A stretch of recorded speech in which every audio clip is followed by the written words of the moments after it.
Shri T P Senkumar, ദ്വാരപാലക ശില്പങ്ങളിലും കട്ടിളപ്പാളികളിലും ഒതുങ്ങുന്നതല്ല സ്വർണ്ണക്കൊള്ള എന്നാണ് SIT അന്വേഷണ പുരോഗതി റിപ്പോർട്ടായി ഹൈക്കോടതിക്ക് മുൻപാകെ സമർപ്പിച്ചത്. അതിൽ പറയുന്ന കാര്യങ്ങൾ സ്വർണ്ണക്കൊള്ളയുടെ വ്യാപ്തി എത്രത്തോളം വലുതാണ് എന്നുള്ളത് വ്യക്തമാകുകയാണ്. കോടിക്കണക്കിന് രൂപയുടെ സ്വർണ്ണക്കൊള്ള തന്നെയാണ് നടന്നത് എന്നുള്ളത് അന്വേഷണം ആരംഭിച്ചപ്പോൾ മുതൽ എല്ലാവരും സംശയം പ്രകടിപ്പിച്ചതാണ്. മാധ്യമങ്ങളടക്കം അത് റിപ്പോർട്ട് ചെയ്തതുമാണ്. എന്തായാലും അന്വേഷണം ഇവിടെ വരെ എത്തി നിൽക്കുമ്പോൾ കടകംപള്ളി സുരേന്ദ്രൻ എന്ന അന്നത്തെ ദേവസ്വം മന്ത്രിയുടെ മൊഴിയെടുക്കുകയും ചോദ്യം ചെയ്യുന്നതിലടക്കം വരെ എത്തി നിൽക്കുമ്പോൾ ഇനി തുടർന്ന് എങ്ങനെയാകും മുന്നോട്ട് പോകുക എന്നുള്ള ഒരു സംശയം കൂടി ഉടലെടുക്കുന്നുണ്ട്. കാരണം അന്വേഷണത്തെ അട്ടിമറിക്കാനുള്ള ചില ശ്രമങ്ങൾ സർക്കാരിൻ്റെ ഭാഗത്തു നിന്നും ഉണ്ടാകുന്നു എന്നുള്ള വിമർശനങ്ങൾ ഒരു ഭാഗത്ത്. അതോടൊപ്പം തന്നെ ഇപ്പോൾ CPM കൂടുതൽ ശ്രദ്ധ കേന്ദ്രീകരിക്കുന്നത് കോൺഗ്രസ് നേതാക്കളും ഈ വിഷയത്തിൽ ഉൾപ്പെട്ടിട്ടുണ്ടല്ലോ എന്നുള്ളതാണ്. അപ്പോൾ ഇടതും വലതും തുല്യമായ പങ്കാളിത്തമുള്ള ഒരു സ്വർണ്ണക്കൊള്ള പകരം SITയിൽ തന്നെ ആഭ്യന്തര വകുപ്പിലെ ഉന്നതന്മാരോട് കൂറു പുലർത്തുന്ന അന്വേഷണ സംഘത്തിൽ ഉൾപ്പെട്ടവർ. അതുകൊണ്ട് തന്നെ ഇനി അന്വേഷണം എങ്ങനെയാകും മുന്നോട്ട് പോകുക എന്നുള്ളൊരാശങ്ക ഉടലെടുക്കുന്നുണ്ടെങ്കിൽ അത് വാസ്തവം തന്നെയല്ലേ?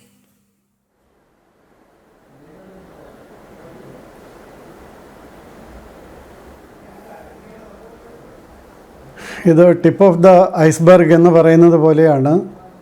കാരണം ശബരിമലയിലെ മാത്രം കാര്യമല്ല, എല്ലാ ദിവസം ക്ഷേത്രങ്ങളിലെയും കാര്യം നമ്മൾ കാണേണ്ടതാണ്. കാരണം ഈ കാലഘട്ടങ്ങളിൽ ഉണ്ടായിട്ടുള്ള അവിടെ നിന്ന് എല്ലാം എന്തെല്ലാം പോയി എന്നുള്ള കാര്യങ്ങൾ ചില ക്ഷേത്രങ്ങളിൽ മാത്രം പുറത്തു വന്നിട്ടുണ്ട്. എനിക്ക് സംശയം, ഞാൻ കുറേ നാളായിട്ട് പറയുന്നത്, ശബരിമലയിലുള്ള അയ്യപ്പ വിഗ്രഹം തന്നെ വാസ്തവത്തിൽ അത് മാറ്റിയിട്ടുണ്ടോ ഇല്ലയോ എന്ന് നമ്മൾ വെരിഫൈ ചെയ്യേണ്ട സമയം അതിക്രമിച്ചിരിക്കുന്നു എന്നുള്ളതാണ്. കാരണം അതേപോലെ ഒരു വിഗ്രഹം കൊണ്ട് വെച്ചാൽ ആരും അറിയില്ല. ഞാൻ കുറേ നാളായി പറയുന്നതാണ്, ഒരു പഞ്ചലോഹ വിഗ്രഹം അതുപോലെ ഉണ്ടാക്കി വയ്ക്കുകയാണെങ്കിൽ അധികം പൈസയൊന്നും ആകില്ല. പക്ഷേ അവിടെ ഉണ്ടാകുന്ന ഒരു വിഗ്രഹം അത് വളരെ ധനാഢ്യരായ പലർക്കും കൊടുത്താൽ 5000-ഉം 10,000-ഉം കോടി രൂപ വരെ കൊടുക്കാൻ ഉണ്ടാകുന്ന ഒരു രാജ്യമാണിത്. പുറത്തേക്ക് ഒന്നും കയറ്റി അയക്കുക പോലും ചെയ്യേണ്ട. ഇനി പുറത്തേക്ക് കയറ്റി അയക്കുകയാണെങ്കിലും വലിയ വില കിട്ടുന്ന കാര്യമാണ്. അപ്പോൾ അതുകൊണ്ട് നമ്മൾ ഈ കാര്യത്തിൽ സ്വർണത്തിൽ മാത്രം നിർത്തരുത്. അവിടെയുള്ള പല വിഗ്രഹങ്ങളും ഒറിജിനലാണോ എന്ന് പോലും വെരിഫൈ ചെയ്യേണ്ടിയിരിക്കുന്നു. അതാണ് ഒരു കാര്യം. രണ്ടാമത്തെ കാര്യം, അവിടെയുള്ള അന്വേഷണത്തിൽ എന്തുകൊണ്ടാണ് ഈ 2 സർക്കിൾ ഇൻസ്പെക്ടേഴ്സിനെ എടുത്തത്? അവരുടെ പേരിലുള്ള കാര്യങ്ങൾ ഞാൻ കണ്ടായിരുന്നു.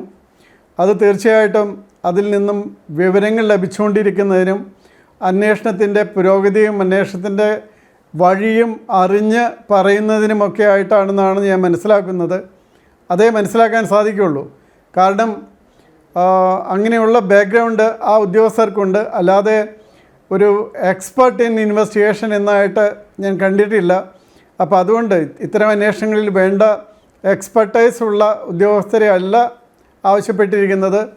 ഇത്തരം കേസുകളിൽ കൃത്യമായിട്ട് വിവരങ്ങൾ കൊടുക്കാൻ സാധിക്കുന്ന ആൾക്കാർ അതിൽ അന്വേഷണ ടീമിൽ ആവശ്യത്തിന് ഇല്ല എന്നുള്ളതുകൊണ്ട് അങ്ങനെയുള്ളവരെ ഉൾപ്പെടുത്തുകയാണ് ചെയ്തിരിക്കുന്നതെന്ന് മനസ്സിലാക്കാം.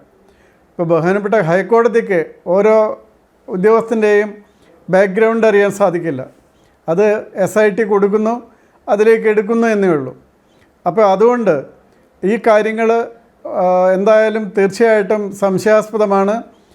അതുകൊണ്ട് നമ്മൾ ആവശ്യപ്പെടേണ്ടത്, ഒന്ന്, CBI പോലുള്ളൊരു ഏജൻസി സത്യസന്ധമായിട്ട് അന്വേഷിച്ച് കണ്ടുപിടിക്കേണ്ട ഒരു കേസാണ്. അതുപോലെ ഒരു വലിയ അന്വേഷണ സംവിധാനമുണ്ടാക്കി ദേവസ്വം ബോർഡുകളുടെ കീഴിലുള്ള എല്ലാ ക്ഷേത്രങ്ങളിലെയും അസറ്റ് വാല്യുവേഷനും അതുപോലെ വിഗ്രഹങ്ങളെ സംബന്ധിച്ചുള്ള കണക്കെടുപ്പും ശരിയായിട്ട് നടത്തേണ്ട സമയം അതിക്രമിച്ചിരിക്കുന്നു. ഇല്ലെങ്കിൽ അവിടെയുള്ള വിഗ്രഹങ്ങളെല്ലാം, ഇപ്പം നമുക്ക് ഗുരുവായൂരപ്പനെ പോലും നമ്മൾ വളരെ ദൂരെ നിന്നാണ് ദർശിക്കുന്നത്. അപ്പോൾ അവിടുത്തെ മേൽശാന്തിക്കും അതിൻ്റെ ഉള്ളിൽ കയറുന്നവർക്കും മാത്രമേ ആ വിഗ്രഹം ശരിയായിട്ട് കൃത്യമായിട്ട് അവിടെ ഉള്ളത് അത് തന്നെയല്ലേ എന്ന് പറയാൻ പറ്റുള്ളൂ.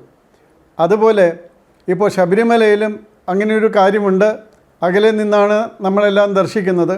അപ്പോൾ അതേ മോഡലിൽ ഒരു വിഗ്രഹം കൊണ്ടുവയ്ക്കുകയാണെങ്കിൽ തീർച്ചയായിട്ടും നമുക്ക് ഐഡൻറ്റിഫൈ ചെയ്യാൻ സാധിക്കില്ല അന്ന് പ്രാണപ്രവേശം നടത്തി പ്രതിഷ്ഠിച്ച വിഗ്രഹമാണോ ഇപ്പോഴുമുള്ളത് എന്ന് വളരെ എക്സ്പെർട്ടായിട്ടുള്ള ആരെങ്കിലും കൊണ്ട് പരിശോധിപ്പിക്കുക കൂടി ഈ അന്വേഷണത്തിൻ്റെ ഭാഗമായിട്ട് ചെയ്യേണ്ടതാണ്.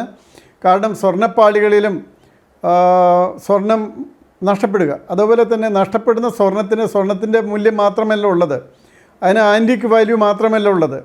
അതിന് അയ്യപ്പൻ്റെ സ്വത്ത് അത് അല്ലെങ്കിൽ അയ്യപ്പനെ വേണ്ടി ഉപയോഗിച്ചിരുന്നത് എന്ന നിലയിൽ ആൻറ്റിക് വാല്യൂവിനേക്കാളും വളരെ വലിയ ഒരു വില കൊടുക്കാൻ തയ്യാറായ വലിയൊരു സമൂഹം പുറത്തുണ്ട്. അപ്പോൾ അവരൊക്കെ അത് വാങ്ങിക്കുന്നത് തീർച്ചയായിട്ടും സ്വർണത്തിൻ്റെ വിലയ്ക്കോ അതിനെങ്കിൽ ആൻറ്റിക് വാല്യൂവിൻ്റെ വിലയ്ക്കോ ആയിരിക്കില്ല, അതിലും വലിയ വിലയ്ക്കായിരിക്കും. അപ്പോൾ ഇങ്ങനെ ചെയ്യാൻ സാധിക്കുമെന്ന് അറിഞ്ഞ ഇവരെല്ലാം എനിക്ക് തോന്നുന്നു ഈ ദേവസ്വം ബോർഡിൽ വന്നിരിക്കുന്ന പത്മകുമാറിനെ പോലെയുള്ളവരൊക്കെ ഈ കോപ്പറേറ്റീവ് സൊസൈറ്റി റൺ ചെയ്യുന്ന പോലെയാണ് ദേവസ്വം ബോർഡ് റൺ ചെയ്തത്. അവരുടെ പല കോപ്പറേറ്റീവ് സൊസൈറ്റീസും ഏത് വിധത്തിലായി കരുവന്നൂർ അടക്കമുള്ള നിരവധി കോപ്പറേറ്റീവ് സൊസൈറ്റികളിൽ കൊള്ളയടിച്ച പരിചയമുണ്ട്. അപ്പോൾ ആ കോപ്പറേറ്റീവ് സൊസൈറ്റി നേതാക്കന്മാർ എങ്ങനെ ഉപയോഗിച്ചു, അതുപോലെ ക്ഷേത്രങ്ങളെ ഉപയോഗിക്കുന്നുണ്ട് എന്നുള്ളത് സംശയമില്ലാത്ത കാര്യമാണ്. ഇതാണ് എനിക്ക് ആദ്യമായിട്ട് പറയാനുള്ളത്.